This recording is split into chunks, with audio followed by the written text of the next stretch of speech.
Are DOGE's cuts really all that people crack them up to be? Today's slashes could lead to future storms. A new ProPublica piece titled "How DOGE's Cuts to the IRS Threaten to Cost More Than DOGE Will Ever Save" makes the case that while the Trump administration claims gutting federal agencies will save the US a dollar, cutting the IRS means that in the end the government will collect less taxes. Former IRS head John Koshkin asks the question, if you're interested in the deficit and curbing it, why would you cut back on the revenue side? Joining us now to discuss is ProPublica reporter Andy Kroll. Andy, thanks for being with us this morning. Great to be here. So give us kind of the quick walkthrough of your article in ProPublica. I think it's important, and the issue does somewhat speak for itself. If you're going to cut back on IRS staffing and I suppose enforcement, then you're going to see less tax collection. Is there something less intuitive that we're kind of missing here? Yeah, I think it's worth unpacking the IRS and the effects of the cuts there more than honestly any other federal agency, and for a few reasons. So the simple facts are the IRS has been hit really hard with the sort of mass firings, terminations, especially with probationary employees. Somewhere on the order of between 6,000 and 7,000 federal workers at the IRS, we've been told. The reason the IRS has been hit so hard is because the agency has been underfunded and woefully understaffed for about a decade or so. And really just in the last year or two, the agency got this influx of funding from the Biden era Inflation Reduction Act and was trying to use that money to backfill a lot of roles that had gone vacant for a long time. Now, the IRS, it matters because it's just so different from any other federal agency because all it does is collect revenue. It's about bringing in money to fund the federal government, making sure people pay their taxes, and making sure they have as painless of an experience as they can in doing that. When you cut the IRS, you are just leading to less money in the door. The stats show, economic studies show, that for every dollar that you put in the IRS, you get between $5 and $12 back. So again, just on a math level, dollars and cents, unlike any other federal agency, big cuts at the IRS have a really big financial impact on that bottom line.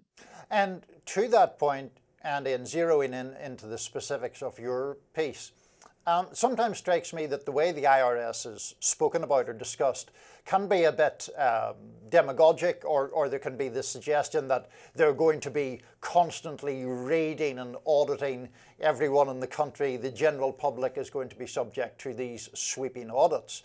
But in fact, the IRS goes where the money is, broadly speaking, when it comes to audits, and therefore goes primarily to corporations or high net worth individuals in terms of its tax audits, because that's where it can get bang for the buck, so to speak. So is that part of the reason why the concern with these cuts is that it's going to, frankly, benefit people who are very rich and trying to evade tax in some way? Yeah, there's a reason in my story I focused particularly on one division of the IRS. It's called the Large Business and International Division, or LB&I in the shorthand. The cuts hit LBI extremely hard because, again, this was another part of the IRS that really ramped up its staffing in the last year. And in LB&I, we're not just talking about rank and file revenue agents, or maybe your sort of classic image of someone picking up the phones at the IRS to help you figure out your tax return. These are people who are PhDs. They are petroleum engineers. They are nuclear engineers. One of the people in my story is a Navy vet who has a background in nuclear engineering. They're computer scientists. They're people who specialize in superconductors and these incredibly powerful and valuable chips that are now becoming such an important part of AI in our economy. They scrutinize the tax returns of these incredibly complicated, high-tech, labyrinthine corporations who, again, are in the hundreds of millions or billions of dollars in terms of their assets and their value. You have to have the right people doing this kind of work, because we're not just talking about a few $1,000s here and there. These are cases where tens of millions, hundreds of millions, and in a few instances for people I talk to, billions of dollars can be recouped from a single tax return just because the scale is so large. there's a statistic I cite in the piece that for every additional hour the IRS spends auditing the returns of 10 million or more taxpayers, people who are declaring 10 million or more, the IRS gets back $13,000 an hour. Now, again, that is a return on investment that you just don't find anywhere else in the federal government.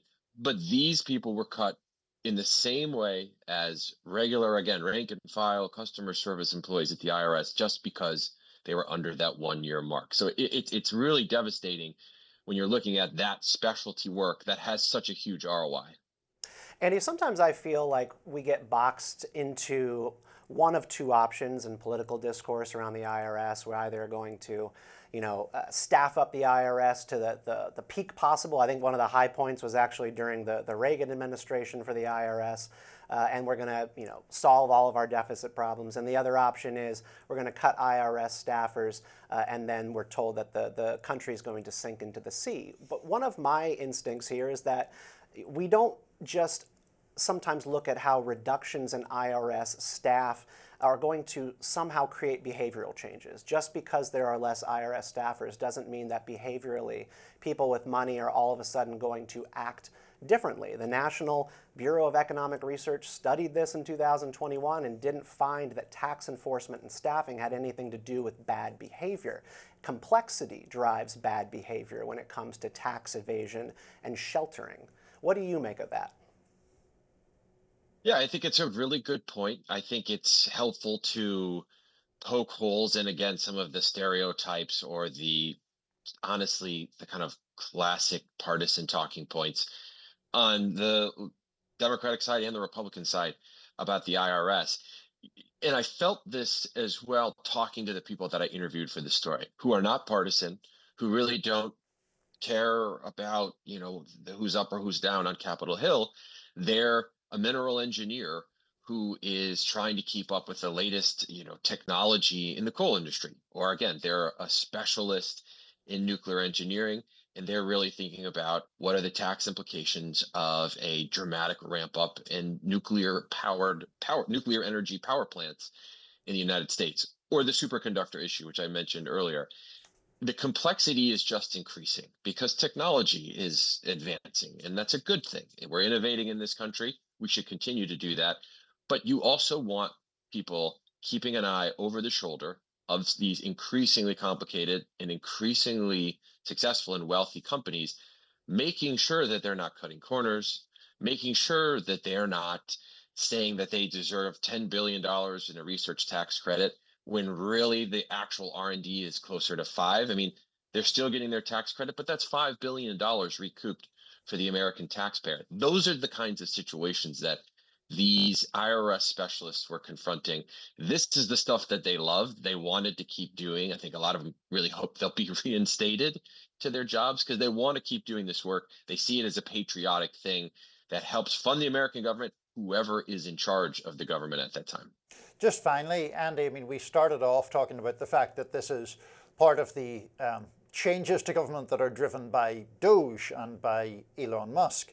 And obviously, he is the richest person in the world, and there is, the very wealthy tend to benefit disproportionately from lax tax enforcement, much as people who, run businesses that could be subject to regulation tend to benefit from a lack of regulation. So without putting ourselves exactly in his mind or in the mind of others in the billionaire class, the people who you spoke to do seem to believe that it is the very rich who will have the disproportionate benefit from these kinds of cuts, correct? Yeah, that's absolutely correct. John Koskinen, the former IRS commissioner for about 4 or 5 years, made that very point to me. The average American taxpayer, the vast majority, just obviously by number of the people who voted for Donald Trump, their tax returns are going to go into the federal government. And for most people, that process is largely automated now. There are models, there is software that scrutinizes your tax return and takes that human element out of it because the complexity is not there for most people. So they are not, quote unquote, benefiting from a decline in enforcement because that will all stay the same. It's the really complicated tax returns filed by big corporations, private partnerships, and extremely wealthy individuals who benefit. And it kind of cuts against the sort of populist strain that you're hearing, certainly in the Trump era Republican Party, the Democratic side as well, saying that corporations should pay their fair share to fund whatever it is that political party wants to do. And in this case, this really is a sort of a tax relief, a tax break of sorts, just for those really, really wealthy tax filers who have the lawyers, have the accountants, and have that complexity. And now there are fewer people taking a long, hard look at what those extremely wealthy filers are putting in their tax returns. Andy Kroll of ProPublica, great conversation. Appreciate you joining us here on Rising. Thanks so much.